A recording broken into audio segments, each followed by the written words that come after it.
Assalamualaikum dan selamat pagi, welcome back to channel. So pagi ni Zul akan buat review market di coin market cap dan juga sedikit technical analysis untuk tengok ke mana arah pergerakan market. So hari ni ada sikit new. Buat apa? Cuba untuk pasang lagu lah. Try masa Zul tengah buat analisis dan lagu. So boleh lagu ni tak mengganggu. So kalau okey, anda tekan like di bawah dan subscribe guys, dan tuangkan komen sikit ini mengganggu. So inilah perjubaannya. Kalau okey nanti kita akan buat setiap kali analisis tu akan pasang lagu lah. Guys, let's go, kita pergi ke coin market cap dulu. Coin market cap, tengok apa yang dah berlaku di coin market, apakah market untuk 24 hours semalam, apa yang dah berlaku. So let's go, kita pergi ke coin market cap. Guys, inilah coin market cap. So macam mana sebelum tu teruskan, please like, please subscribe untuk tengok lebih banyak video Zul, dan support Zul untuk first 1k subscriber. So guys, ini coin market cap. Macam biasa kita akan review dulu total market, berapakah total market untuk hari ni. 24 hour total market masih lagi berada di 1.6 trillion. So bila 1.6 trillion tak banyak berlaku di semalam, so expected tak ada sebarang pergerakan menarik untuk malam tadi. Dan volume di 82, so masih lagi 82. Kalau ikutkan semalam, adakah berlaku pengurangan, peningkatan sikit je 2.35 sebab semalam daripada 76 naik 80 lebih. No, maintain lah sebab total market maintain 80 maintain. Dan BTC dominan terus dropping semalam 46 point something, 46.0. Tapi tengok Ethereum daripada 18.8 ke 19.1. So ini bermaksud kita tengok harga Ethereum akan melakukan peningkatan lah berbanding Bitcoin. So let's go, kita tengok apa yang dah berlaku di market. So Bitcoin berada di 39.46%. So bila 49.6%, 49.4k. So tengok berlaku pengurangan lah dari semalam. Untuk semalam 24 hours memang berlaku pengurangan 21.77. Tengok daripada 42.5 jatuh ke hampir ke 39. Paling bawah dia tengok ni 38. So banyaklah berlaku pengurangan. Tapi untuk weekly masih lagi recovery. Untuk Ethereum semalam 2.5. So hari ni 2.6 tu 1.27%. Untuk Ethereum semalam Zul pun dah melakukan sedikit pembelian Ethereum dalam dalam 200 ke 300 dalam $300 untuk Ethereum. Tu dah top up tu punya Ethereum.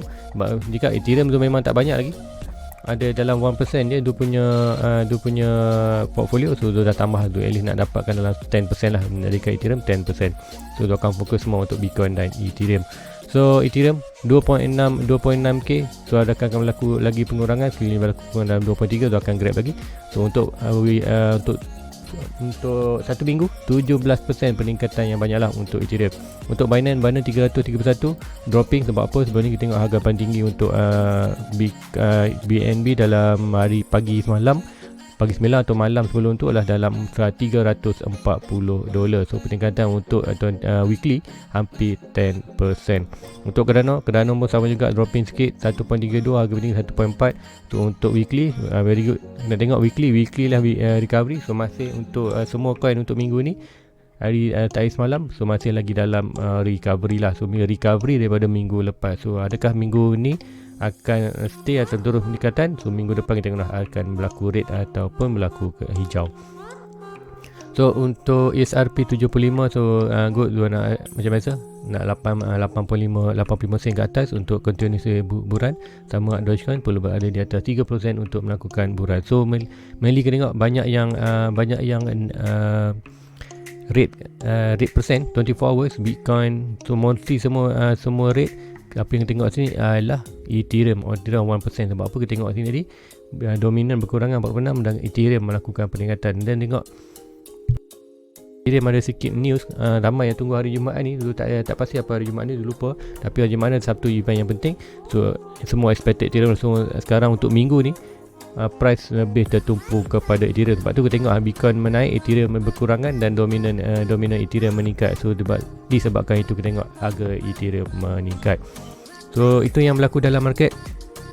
So let's go, kita pergi ke trading view. Kita tengok apa yang akan berlaku untuk hari ni. Ada apakah pergerakan yang dihasilkan untuk data-data yang kita dapat untuk analisis ke manakah arah pergerakan market. So inilah total market. So kita macam masa daily masih lagi di bawah 1.65.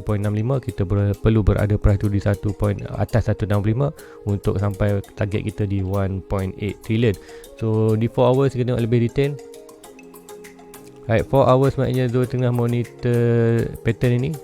So pattern ini supposedly kalau ikutkan yang ini ataupun yang ini, okay, boleh kita ambil yang ni untuk, alright. So untuk pattern ni je, pattern ni supposedly dah break ke bawah untuk total market. So memang macam cakap, Zul expected untuk total market tu melakukan rebound sikit, at least dalam 1.45 resistant ataupun di Fibonacci di 1.35. So itulah 1.45 ataupun 1.35 trilion boleh je berlaku dropping. So bila total market dropping, kita akan tengok semua coin akan melakukan dropping juga. Dan untuk Bitcoin pembeli akan sampai di kawasan retracement tu untuk kita punya very good position untuk buy. So bila kita buy tu, kalau very good position buy, kita expected untuk agak akan melakukan bounce. Itulah sama juga market cap, lower low, higher high, lower high, lower low, higher high, lower high, and then buat another higher high. Pergerakan yang kita nak lah, A, B, C, D. So itu pergerakan total market. Tapi sekiranya break support ni, break Fibonacci retracement ni, kita akan expected price akan terus melakukan ke bawah lah. Itu hanya expected kan, tu boleh berlaku. So untuk sekarang price ini boleh je melakukan bounce. Sebab apa? Kita tengok storage RSI berada di kawasan 50, macam cakap antara 50 dan 70 adalah kawasan bullish. So boleh je bounce untuk atas ni, dan RSI pun berada di bawah, price masih lagi boleh terus bounce ke atas. So adakah akan berlaku atau tidak, tak pasti. Kita tengok apakah pergerakan market macam mana. So ingat, boleh berlaku daripada 50 bounce ke atas. So kalau berlaku bounce ke atas, probably kita akan tengok another push up ke atas untuk break ini, kemudian buat session dan sampai 1.8. Tu kita sampai 1.8, mungkin baru ada retracement yang besar untuk kita Fibonacci juga. Pembeli Fibonacci tu 0.6 akan lebih atas lah, swing low to swing high. So akan expected kita akan dapat kawasan kita punya golden packet lebih tinggi lah berbanding ni. So dalam 1.4 tu boleh je naik atas dulu dan berlaku break retracement. So untuk good entry, kita perlu tunggu di Fibonacci retracement 0.6 Fibonacci ataupun 0.7, antara 0.6 dan 0.7 Fibonacci. So selagi dia tak sampai bawah tu, kita price masih lagi boleh naik atas dan akan melakukan rejection yang besar. So untuk rejection besar tu, kita akan tunggulah. Ada untuk investor, iaitu kita tunggu untuk buy yang lebih banyak. Apa sekarang ni kita boleh hanya buy untuk berdasarkan untuk trading lah. So apa yang tu buat di kita market, tu expected akan melakukan penurunan. So bila berlaku penurunan untuk di Bitcoin, tu expected juga Bitcoin akan melakukan penurunan. Sama juga Bitcoin dah pun break dia punya trend line. So bull trend line, ketika trend line ni, so bila dah break expected akan turun bawah untuk test Fibonacci 0.6 0.7. So macam ni 0.6 0.7 sama juga swing high swing low. Kita akan dapat antara golden packet kita antara 0.6 dan 0.7. Itulah box orange tu. Apa yang bermaksud box orange itu adalah 0.6 0.7 Fibonacci golden packet. So expected price akan jatuh bawah ni dalam lingkungan price almost 34.5. So boleh tunggu apa yang berlaku. Dan kita tengok lagi another, tengok yang ini. Ini adalah kata net resistance yang penting. Ingat kita ada yang ni, yang box purple ni adalah untuk retracement daripada higher high. So ini higher low. So daripada higher low kita ada Fibonacci antara 0.7 dan 0.6 Fibonacci dalam 48k ke 50k. So price masih boleh sampai sini dan melakukan reaction. So kita tengok ada tak reaksi dengan price itu sekarang ini. So kalau kita tengok kat sini, right, price itu bereaksi antara dengan 0.2 dekat sini, ada 0.3 dekat sini. So expected dah breakout jatuh balik. So boleh juga price hanya sampai di 0.2 dalam 36.7 dan berlaku bounce balik ke atas. So expected boleh berlaku. Tapi untuk yang lebih menarik tu nak tengok adalah yang Fibonacci yang ini lah. Sebab apa, kalau Fibonacci yang ini, yang besar ni, dia expected untuk kenaikan dia. Sudah break, so 32 gagal. Bila gagal 0.3 ni untuk bertahan di atas, kita expected akan jatuh balik di 0.2. So bila 0.2 dia sekiranya dia akan melakukan lagi kenaikan, akan terus untuk sampai ke 0.5. So 0.5 boleh jaga sampai 0.5, barulah kita jadi Fibonacci so low. So kita akan dapat Fibonacci di bawah ni untuk retracement lebih tinggi lah di 36. So semakin tinggi high high, semakin tinggi golden packet kita. So untuk yang ni, untuk sekarang kita nampak high high dia dekat kawasan ini, dekat kawasan 42, dan kita ada pun kawasan resistance yang penting ni. Kemudian kita ada resistance trend line lah. So expected yang ini yang perlu kita break dulu untuk confirmation untuk bull melakukan continuous riburan ataupun orang kata starting permulaan untuk melakukan buran untuk Bitcoin. So untuk pattern ada barang pattern. So pattern masih lagi untuk kita monitor untuk Bitcoin. Kalau ikutkan sementara untuk sekarang kita monitor pattern ini falling wedge, rising wedge. So rising wedge ni masih monitor iaitu pattern bearish expected bila melakukan kenaikan kita akan melakukan breakout dan expected melakukan bawah. So kat mana first target macam biasa macam tu cakap semalam, kita akan first target kita di kawasan ni bawah channel, bawah pattern ni. So kita expected dari sini lower dia, so expected boleh sampai lower ni, dan ada cara dua ambil macam biasa. So akan ambil cara macam ni, point of breaking, so sampai kawasan ni ataupun pada trend line tu akan sampai sini. So dua-dua boleh sampai. So expected mau sampai di 36. Dan macam cakap kenapa di 36 tu semalam tadi ditunjukkan ada garisan Fibonacci lain 0.2 kat situ. So boleh saja price itu break sini sampai ke kawasan ini. Break sini sampai kawasan ni dalam 37 36. So berlaku balik bounce ke atas. So bila berlaku bounce ke atas, kita akan expected lagi another sampai bila atas ni kita akan expected another dropping untuk test 0.6. So nak tak nak price akan test juga Fibonacci 0.6, cuma tak tahu bila tu. Kadang-kadang price tu boleh lagi melakukan kenaikan. So kalau kat sini, kalau sini test sini very good, and kita akan buy sini dan expected melakukan ke atas, dan kita tak jumpa dah price ni. Ataupun kita akan tengok another push up, mungkin jatuh sampai sini dan melakukan push up ke atas, breakout, melakukan ke atas sampai di kawasan resistance ni 36, dan barulah kita akan ada another rejection yang besar kawasan ni. Dan apa yang akan berlaku itu, kita akan dapat another Fibonacci punya retestment yang lebih tinggi. Kalau contohkan harga price tu lebih tinggi kat ini, kita akan expected Fibonacci kita akan lebih tinggi.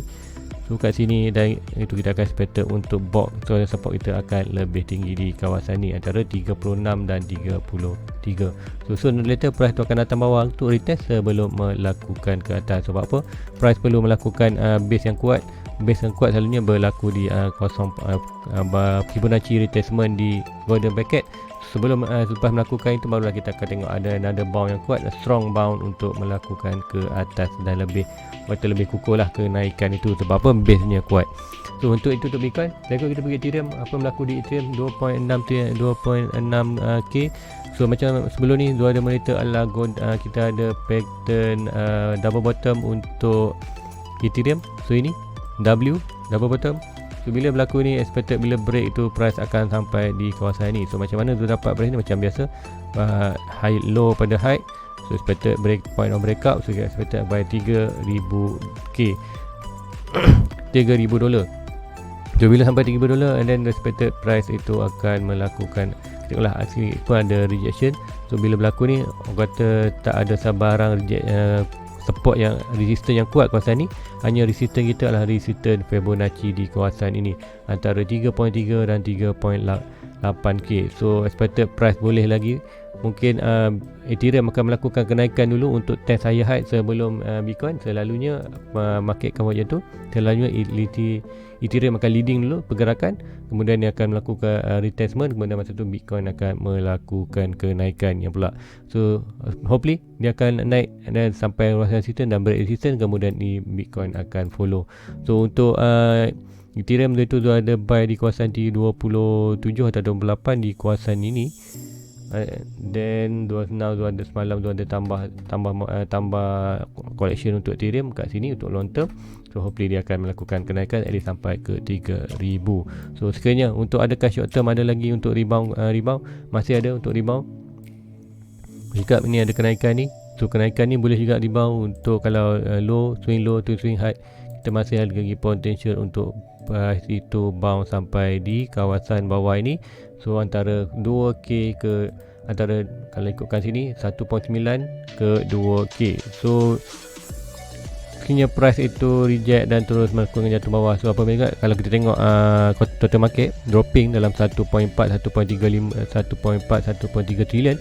So expected Ethereum pun akan melakukan kejatuhan dalam 2.0 ataupun ke dalam kawasan ni. So akan zoom in sikit ke dalam kawasan ni. 2.0 dan 1.9 tu boleh kita buy. Siapa nak buy boleh buy kat sini lah dalam kuantiti yang sedikit banyak, bukan all in. Cakap macam cakap, jangan all in, buy dalam sedikit kuantiti mana. Selalunya tu akan beli dalam satu bahagian daripada 10% daripada total modal. Tu kat sini mungkin anda boleh buat dalam pembelian dalam 20 ataupun 30%. Untuk expected price itu akan melakukan kenaikan yang lebih drastik untuk ke atas. Itu ataupun buran untuk Ethereum. So sama juga pergerakan ni lebih kurang sama di Bitcoin. So another coin yang tu nak tengok ialah coin SRP. Untuk SRP kita akan pergi daily. Baik, untuk SRP daily, so kita ingat kita ada dua pattern ni. So sebelum ni tu buat, kenapa ada box orange tu? So ingat box orange ni yang besar ni ada last support untuk Ethereum. So sebenarnya Ethereum dah pun berada di bawah last support. So inilah support yang tu major yang high ini dengan lower ni. So expected price tu cakap kenapa tu nak price itu berada di 85 sen ke atas. Bila berada di 85 sen ke atas, lebih kurang 85 sen dalam kawasan ini, tu expected bila sampai kawasan tu price ini kembali balik ke dalam major support. So bila berada balik di dalam major support, so expected price itu akan melakukan pergerakan yang agak drastik untuk at least melepasi balik berada dari box support di dalam 1.3 dolar. So bila price tu berada di 1.3 dolar, apa yang kita akan nampak ialah right, so ini adalah yang kita tengok. So supposedly kita akan delete dulu.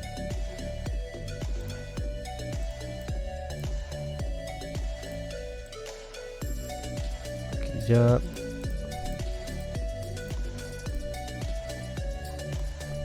Okey, ini ada dua kawasan resistance ya. So apa yang kita tengok sekarang ialah ini adalah major resistance, ini adalah major support. So apa yang dah berlaku SRP sebelum ni jatuh, dropping, rug pull, berlaku jatuh di kawasan support. So macam cakap, bila price jatuh di kawasan golden packet lah bawah dia, so kita akan membuat fundamental atau technical ni dah tak berapa cantik lah. And then price tu kembali balik, so very good. And then zoom buy di kawasan ni, and then price tu kembali jatuh lah. So jatuh balik di kawasan bawah support, now kembali balik di support. Expected bila berlaku balik masuk di kawasan support, apa yang berlaku di sebelum ini, contoh ini kita tengok price masih balik di kawasan support dan berlaku pergerakan yang drastik. So sama juga untuk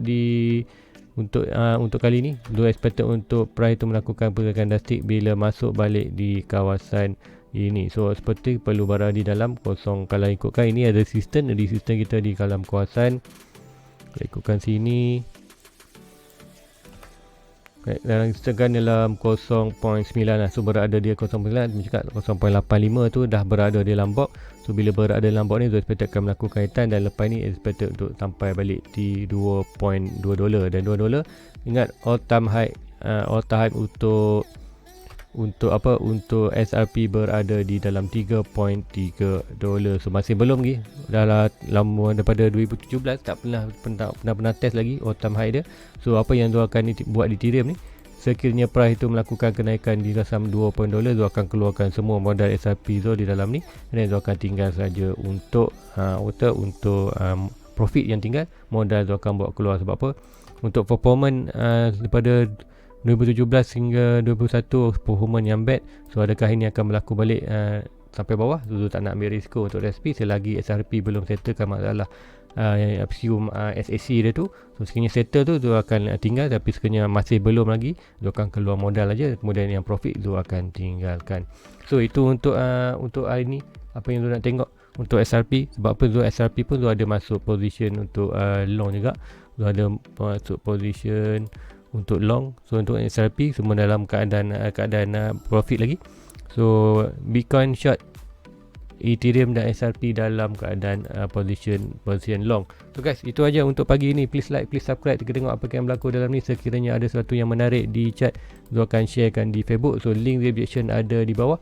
So follow je punya Facebook, dan like and subscribe je punya YouTube untuk bantu tu untuk 1k subscriber. So guys, itu aja untuk pagi ni. Please jumpa lagi di malam nanti. Assalamualaikum. Bye bye.